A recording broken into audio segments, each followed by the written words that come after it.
जय श्री कृष्णा मित्रों। विदुर नीति की ये 10 बातें अपना ली तो चुनाव ही नहीं जिंदगी की जंग भी जीत जाएंगे।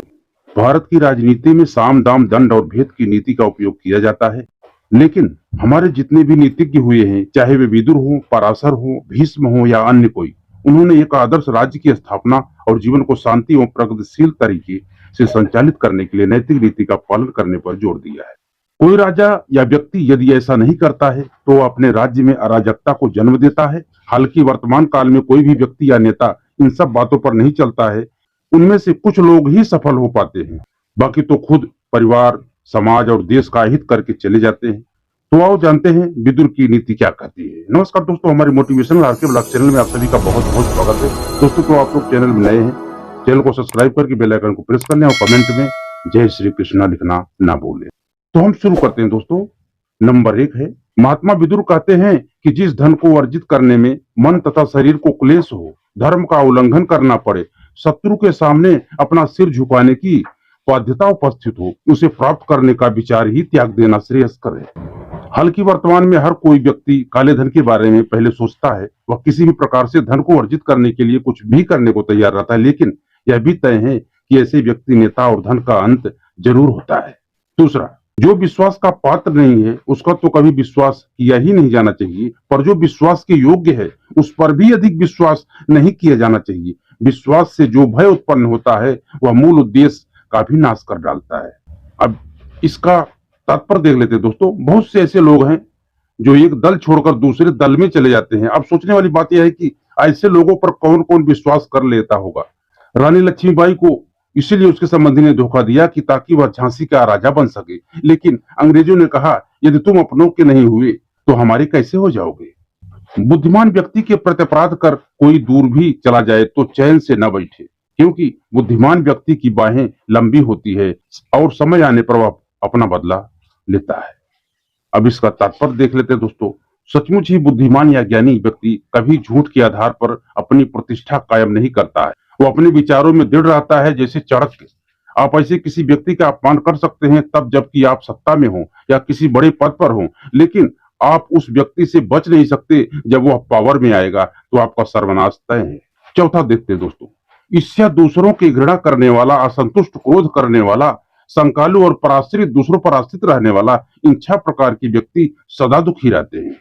कहने का मतलब यह है कि बहुत से व्यक्ति या नेता ऐसे हैं जो दूसरों की प्रगति की सफलता से ईर्ष्या करते हैं। इसी कारण वे असंतुष्ट, क्रोधी और संकालु भी रहते ही होंगे।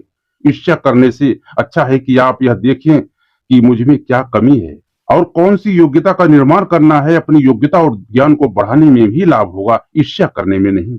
5वां है दोस्तों, जो अपना आदर सम्मान होने पर खुशी से फूल नहीं उठता और अनादर होने पर क्रोधित नहीं होता तथा गंगा जी के कुंड के समान जिसका मन अशांत नहीं होता, वह ज्ञानी कहलाता है। मतलब दरअसल वीर बहादुर और ज्ञानी व्यक्ति ही अपने मान और अपमान से ऊपर उठकर सोचता है। वह अपने अपमान पर क्रोधित होने के बजाय शांति से उस पर विचार कर रहा होता है। कैसे अपमान करने वाला व्यक्ति एक दिन खुद आकर मुझसे क्षमा मांग ले। कोई आपका अपमान करता है तो पहली गलती उसने वही कर दी, लेकिन यदि आप क्रोधित होकर उसका भी अपमान कर देते हैं तो आपने भी उसके जैसा ही गलती कर ली, जबकि उसके अपमान का जवाब तर्कों से शांति पूर्वक दिया जाना चाहिए। 6 है दोस्तों, मूढ़ चित्त वाला नीच व्यक्ति बिना बुलाए ही अंदर चला आता है, बिना पूछे ही बोलने लगता है तथा जो विश्वास करने योग्य नहीं है उन पर भी विश्वास कर लेता है।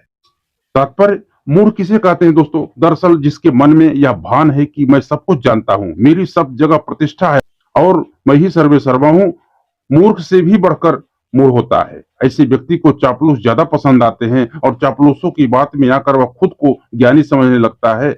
आपने ऐसे बहुत से नेता, बॉस और व्यक्ति भी देखे होंगे। 7वां दोस्तों, मनुष्य अकेला पाप करता है और बहुत से लोग उसका आनंद उठाते हैं। आनंद उठाने वाले तो बच जाते हैं, पर पाप करने वाला दोष का भागी होता है। तात्पर्य, बहुत से ऐसे लोग हैं जो किसी पार्टी, संस्था, संगठन आदि के उच्च पद पर आसीन हैं। लोगों की बात में आकर वे किसी भी प्रकार का काला पीला कर बैठते हैं। उनके इस पाप का सभी आनंद उठाते हैं, लेकिन अंत में फंसता वही है जो लीडर है। 8वां दोस्तों, किसी धनुर्धर वीर के द्वारा छोड़ा हुआ बाण संभव है किसी एक को भी मारे या ना मारे, मगर बुद्धिमान द्वारा प्रयुक्त की हुई वाणी और बुद्धि राजा के साथ साथ संपूर्ण राष्ट्र का विनाश कर सकती। 9वां है दोस्तों, काम, क्रोध और लोभ ये तीन प्रकार के नरक यानी दुखों की ओर ले जाने वाले मार्ग हैं। ये तीनों आत्मा का नाश करने वाले हैं, इसीलिए उनसे हमेशा दूर रहना चाहिए। इसका तात्पर्य दोस्तों, काम के कई अर्थ है, लेकिन यहाँ है सिर्फ कामांध होना, क्रोध अर्थात हरदम गुस्सा करना और लोभ अर्थात लालच करना। उक्त तीनों अवगुण यदि किसी व्यक्ति में हैं, तो उस व्यक्ति का विनाश तय माना जाता है। ऐसे कई साधु, नेता और गणमान्य नागरिक अपनी प्रतिष्ठा गंवाकर जेल की हवा खा रहे हैं। 10वां बहुत महत्वपूर्ण है दोस्तों, आप लोग कहीं मत जाइए, वीडियो को अंत तक जरूर देखें और कमेंट में जय श्री कृष्णा लिखना ना भूलें। अपना और जगत का कल्याण अथवा उन्नति चाहने वाले मनुष्य को तंद्रा, निद्रा, भय, क्रोध, आलस्य और प्रमाद ये 6 दोष हमेशा के लिए त्याग देना चाहिए। यानी सचमुच ही यदि आपको जीवन के किसी भी क्षेत्र में सफलता प्राप्त करनी है, तो तंद्रा अर्थात बेहोशी, अत्यधिक निद्रा, डर, क्रोध, आलस्य, प्रमाद अर्थात लापरवाही को छोड़ देनी चाहिए। अपने समय का प्रबंधन करके ज्यादा से ज्यादा कार्य करना चाहिए। कर्म से ही सफलता के द्वार खुलते हैं। तो दोस्तों, ये हमने आपको विदुर नीति के बारे में बताया। आशा करता हूँ आपको वीडियो हमारा अच्छा लगा हो। यदि वीडियो आपको अच्छा लगा हो दोस्तों, तो एक वीडियो को लाइक कर देना और चैनल में यदि आप लोग नए हैं तो चैनल को सब्सक्राइब करके बेल आइकन को जरूर प्रेस करें, ताकि हमारा नोटिफिकेशन आपको मिलता रहे। दोस्तों, क्या है, नोटिफिकेशन आपको क्यों नहीं जाता? क्योंकि आप बेल आइकन नहीं प्रेस करते। तो घंटी की बटन को आप जरूर दबाएं। आपका यदि कोई राय हो, विचार हो इसके बारे में, तब आप कमेंट करें। यदि आपका कोई प्रश्न हो तो आप हमसे पूछ सकते हैं। तो मिलते हैं दोस्तों अगले वीडियो में। तब तक आप खुश रहें, मस्त रहें, आनंद में रहें। जय श्री कृष्णा मित्रों।